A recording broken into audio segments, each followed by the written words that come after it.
Today out in the wood yard, I got 4 secrets that will help you sell more firewood. Here we go. So I get asked on the channel all the time by people that are new to the business, just starting out, or even people that have been selling wood for a while that they've kind of plateaued as far as their amount of wood that they're selling. I think a lot of times it's because of where they're located. They have a smaller market. I think that dictates the amount of wood that you can sell because you got a smaller market. There's not as many people out there that you can sell wood to. Another thing that happens, and it's happened to a lot of you have told me, is there's competition everywhere. Everybody's got wood for sale. Because number one, there's a lot of trees around that are dead and dying, so it's easy to get wood right now. Number two, the economy wasn't good for a few years, so everybody's looking for a way to make some side money. Number three, there's a lot of leftover wood from the past couple of years because we had such mild winters. So we had 3 things kind of going against us. But this year looks like it's going to be a really good year. The economy's picking up, people are spending more, doing more. There's a lot of jobs available. That I think is going to help. I think the amount of free wood that's available is going to start to decline, especially on the east side of the United States because a lot of those trees are dead, rotten, down, cut up already. But as the disease works to the west, there's going to be an increase of wood available. So until the ash trees are dead, down, rotten, burned up, cut up, there's still going to be a glut as it works its way west. So that's one of the things. And then I think this winter, it's been a while since we've had a substantial winter where it's been cold and lots of snow. It's been about 3 years. So this could be the year. If you go by the odds, it's probably going to happen. One of these years we're going to have a nasty, nasty, bad cold winter. It's bound to happen because historically, as long as humans have been here, we've had cold winters. And before we were here, we've had cold winters for millions of years, even before we were here. So it's going to happen again. Just like the sun comes up in the morning generally, most of the time. I don't think I've ever seen a day when it hasn't. Well, it's gotten light out. But the sun comes up, the sun sets, same thing every day, pretty much. So we're going to start with number 4. Number 4 is equipment. If you want to produce more wood, have more wood available to sell, it's going to help you sell more, is to have more. And a lot of you have told me on the channel that you run out of wood quite often, especially if you're getting started the first 2-3 years. You're going to have your business increase because you're going to get more customers. As you gain customers, you're going to get more referrals. You're going to get, neighbors, friends, relatives, that kind of stuff will bring you business. So it's easy to grow in the beginning, real easy, I think, because you don't realize how big the market is until you actually start selling wood and having people buy it and then rebuying it and then wanting more and then referring people, and you run out of wood. So number 4, like I said, is equipment. If you can produce more wood faster, you're going to have more to sell. So that means a couple chainsaws, a bigger one that cuts faster. That's probably the first thing. The second thing, a faster splitter so that you can actually split more wood. The third thing is probably a dump trailer so that you can deliver wood more. The fourth thing after that is probably a tractor and then maybe a processor. Equipment that can help you produce wood faster. That is huge. I started with a chainsaw and a splitting maul. Did it all by hand, cutting, splitting. And within a year and a half, 2 years, I could not keep up anymore. The demand was so high. Then I bought a splitter. I basically used that until it was wore out. Bought another splitter, used that until it was wore out. And then I finally got smart, and I bought a commercial splitter. I bought an Easton Made Ultra. Way faster. I could get way more wood split. I bought a couple new chainsaws that could cut way faster. I started buying truckloads of wood. I was able to produce wood way faster. Now, if you're buying tree service wood, you're going to be limited to what your supply is, what they can bring you. But if you buy wood, I believe, by the truckload, you can produce more wood faster and make more money because you're going to get good wood. You can get large quantities because they can bring you a whole load every week if you can cut that much. So you got to have the supply. And that is number 3. You got to have a good supply. I would say that having a good, dependable log supplier, place that can bring you loads of wood is the first thing that you should try to work towards. Yes, I know there are guys that have acreage, they can cut their own wood in their own property, but when you cut your supply off and sell it, you're eventually going to run out.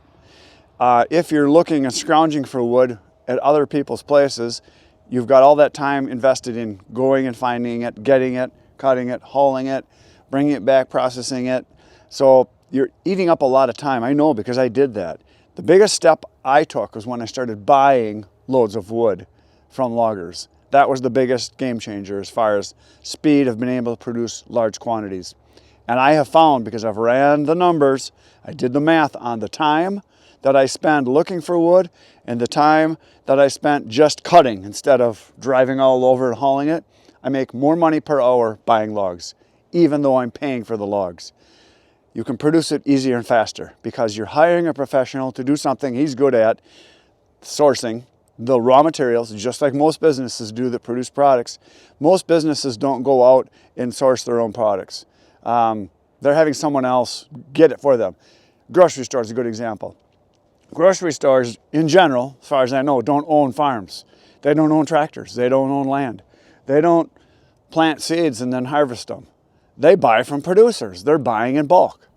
They're buying from suppliers that they have all these people that are making the products that they sell. Just look at the fresh produce, the amount of variety that they have in their produce departments from all over the world, that there's no way they could produce it themselves. So for them to go and try to make it themselves, grow it, harvest it, it would be very seasonal, number one. And if they're in a northern part of the world where you have a shorter growing season, you're only going to have those in short supply for a very limited amount of time. Whereas if you buy from around the world, hire the professionals to do their job and bring you the products, you can do way better. So with that, I would say number two would be a good, consistent supply. Now, what I mean by that is not just the wood that you get, the wood that you can get from loggers, that you can get from the woods, or you can get from your own property, or you can get from friends and family, relatives, or from tree service people. I'm talking about the consistency you produce. The wood that you have to sell to your customers. Are you consistent? Is it similar in size? Is it always going to be the right length? Is it always going to be the right size they want? Whether you're selling to people like I do, which is generally what I call drinking wood, it is entertainment type wood. It's for their fireplace, their fire pit, going camping, that kind of stuff. That's mostly what I sell, is stuff that you can pick up with one hand. That's what my customers want. I do not have a lot of heating people. I do have some, but even the people that I have that heat with wood, this is what they want. Because they have insert stoves in their fireplace, or they have a small wood stove in their house or in their garage that they're heating with, and they don't want real big stuff because the high efficiency stoves don't require great big monster all-nighter, takes 3 men and a keg of beer to lift and get it into the stove. They don't want the big 40, 50 pounders that you got to fight to get in. This is what they want. They want the smaller stuff. So produce what your customers want. Now, if you're in an area where everybody has a wood boiler, and they do heat their house and their buildings, their outbuildings, with a wood boiler, and they've got big wood boilers and they want big chunks of wood, well, then that's what you should produce. Or if you've got a combination, have both available. Like I said, I have some people that want big wood. I have some customers that want bigger stuff that I sell to. But I ask them what they want, and I deliver what they want. But the vast majority, 90% of it, this is what they want. Hand-sized pieces that anybody can pick up with one hand. Another big reason why I want this size wood, number one, because the people want it. It dries faster. So I can turn it over. What I mean by turning over is from the time I cut it to the time I deliver it, I can turn it over in a very short window. 3 months in a lot of the case for a lot of the wood. Pines, soft maple, box elder, and yes, I know some people are going to say that's trash wood. Well, I have people that buy it and they like it because it works good for campfires. Ash is a good example. Dries very fast. It's pretty much dry when you cut it, and you can turn it over fast. 6 months is on the long end for me, and that's for the quality woods. I can have hickory in my bin systems like this dry in 6 months. I can have oak dry in 6 months. I can have hickory. I can have beech. I can have locust. I can have all that dry in 6 months because my pieces are no more than about 4 or 5 inches. If you take a wedge-shaped piece that's round on the end, you're going to have 4 or 5 inches thickness is all. And because it's loose in the bins, the sun and wind hit it all the time and it dries fast. So I can turn it over fast. Now, if you're lucky enough, or if you're not, I shouldn't say lucky enough, if you're smart enough and well off enough with your business that you're able to have a kiln, you can turn wood over in 48 hours. From the time you cut the tree down to the time the customer gets it, it can be 48 hours.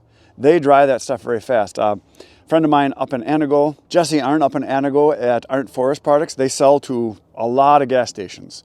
They sell hundreds of thousands of bundles a year. They have 2 kilns. They fill one, it runs for 24 hours. Then they fill the other one the next day. That runs for 24 hours. They empty the first one. They bundle it up. The wood goes out. Then they refill it. Then they take the wood from the other kiln, take that out. And they can do a semi-load every day. And they do. So there's that. But that is advanced. And he said, and I've talked to other guys that have kilns, they say that was the biggest game changer for them is when they had a kiln. They can produce wood fast. It opened up accounts they could never get otherwise because they can actually pump out orders very quick. So that's pretty advanced. That's not the normal wood guy that's doing it on the side like I am and like a lot of you are. You basically need to have a consistent supply that your people want on a regular basis. I deliver a lot of people 4, 5, 6 times a year, and they get 1/3 of a cord at a time. So 1 to 2 full cords, but never more than 2 face cords or 2/3 of a cord at a time, because they don't really want to store the wood. They're burning it for fun for the most part. And even if they're doing auxiliary heating, they don't want 12 full cords of wood stacked in their front yard or along their house. If they live in a residential area, they want a face cord or 2, maybe a full cord. That's about the most what the people I deliver to, what they want. So when I talk about the consistency, like I mentioned before, be consistent not only on your sizes of wood, the kind of wood that you have. If you get a lot of people that want oak, have a lot of oak. If you got a lot of people that want mixed hardwood, have a lot of mixed hardwood. If you sell to a lot of people that are smoking meat and they want cherry or white oak or hickory or beech, have a lot of that available. Don't run out. So be consistent that they can always depend on you to provide wood for them, because they will stay with you. Because if you lose them to someone else, you might permanently lose them to someone else. So when it comes to the wood, make sure you got what your customers want. Another big one is to have wood that they want that they can burn today. Now, I know there's a lot of people that sell heating wood that will sell a year in advance. My brother does that. I know a lot of people that think that it's up to the customer to dry the wood, to season it. Maybe for some, they're okay with that. But the majority of people aren't buying wood to have a fire next year. The majority of people are buying wood to have a fire tonight, tomorrow, or this weekend. So have good, dry, ready to burn wood. Have it seasoned and ready to go. That's important. The next thing that I would say, and this is probably number 1, have help. Have friends. Have people that can help you make wood, or hire a high school kid. Hire someone that likes to do this, or someone that needs exercise. I have a lot of people that offer me all the time, hey, I'd love to come help you do wood. The problem I have is adjusting schedules for everybody, because I'm not always here. I have another business, plus I'm doing deliveries, plus I'm going to shows, I'm doing videos, other locations. So I'm not here that much. Today I happen to be here because we have a load we're going to deliver. And a lot of times people want to come and help, but I just can't fit them in. But what we do a lot of times with my friends is I go help them out. So Adam is a good example. We just did some videos at his parents' house. We went and spent a couple days there processing wood for his parents. Last week I went to Tyler's house. We processed a couple semi-loads for his business, because he comes and helps me all the time. And it's actually not just his business. His dad actually uses firewood too. So we kind of did a whole bunch of wood there. I've gone to other people's wood yards and helped them out for the day. I've gone up and helped Jason a few times do some cutting of some logs and stuff, and then he gives me wood. So working together is a good thing. Having friends, if you got kids, put them to work, help them get part of the business. If you have a child that is at the age, pre-teen or teenage, and you've got a firewood stand, have them help you bundle wood. Have them help you go out and collect the money and give them a percentage of it. Give them some incentive to actually do some work. It would be good for you and them. And this is a bonus one. So this would be 1A. Have good service. And what that means is if someone calls you and they want wood, ask them, when is the best day for me to deliver it? How soon do you need it? What kind do you want? What size do you want? What are you going to be doing with it? Are you burning it in a fire pit? Is it for a fireplace? Is it for a wood stove? Are you going camping? If you're burning it in a wood stove, how big is your firebox? If you have a fireplace, how big is your firebox? What sizes are you looking for? What kind of wood do you typically use? What's your favorite kind of wood? What have you used in the past? How much do you go through in a year? These are all questions you should be writing down. These are the things I ask people all the time. And the reason I ask them, number 1, is I want to get them the right product. Number 2, I want them to know that I know what matters. I'm asking them questions that maybe they never even thought of. Like, what are you going to do with the wood? Is it just for burning in a fire pit? Well, you certainly don't need hickory or oak or locust or the hot burning, long burning woods. If you're just burning it in a fire pit, you certainly can get away with mixed hardwood, maybe even pine. A lot of people like pine for campfires because it has that snap, crackle, and pop, great flames. So let them know that you can have different kinds of wood for different purposes. So make recommendations, that's what I do.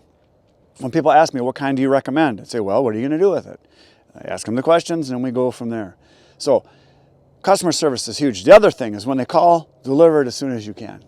When you deliver it, make sure that you don't look like you just crawled all of a grease pit. Make sure that you look like you're someone that takes care of their things. Make sure your vehicles are clean. Make sure your trailer is nice. Make sure you've got the wood loaded in a way that is appealing.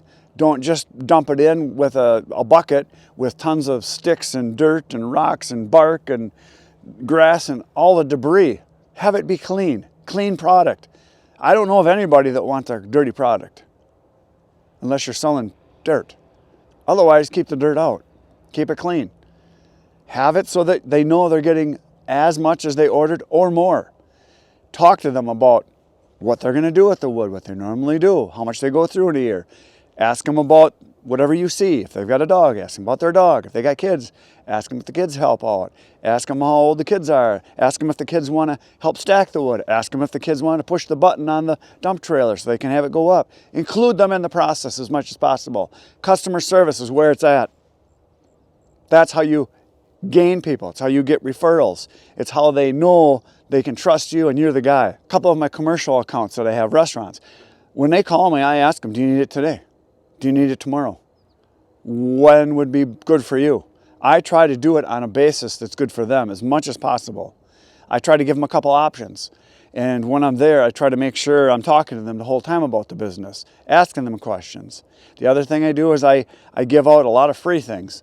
I buy stuff from my customers that I give to other customers, things that are appreciated, gifts, little things. Usually it's food-based or some kind of liquid. That's always a good thing. Make sure that they know that you appreciate them. That's huge. That's probably the biggest thing of all is your service. Service. And service. That matters the most. So these 4 secrets, really there's 5, are service. Service. No, I'm just kidding. Service matters. The right kind of supply that they want. Have what they want. That's a huge one. Having good equipment to produce it, that's huge. Having equipment that's faster so you can produce more. Help and a good supply. Whether it's the supply you're buying from your logger or your tree service people that you're getting or the supply that you have in stock. Those are things that really matter and it'll help you sell more wood, be more consistent, and grow your business. Now it's time for me to chuck some wood into the trailer and do a big steamy dump. We've got a full cord we're delivering today. We're doing 2 face cords of mixed hardwood, and we're doing a face cord, or a third of a cord if you like to say that, of cherry. So we have 1 full cord, and then we're gonna go deliver it right now.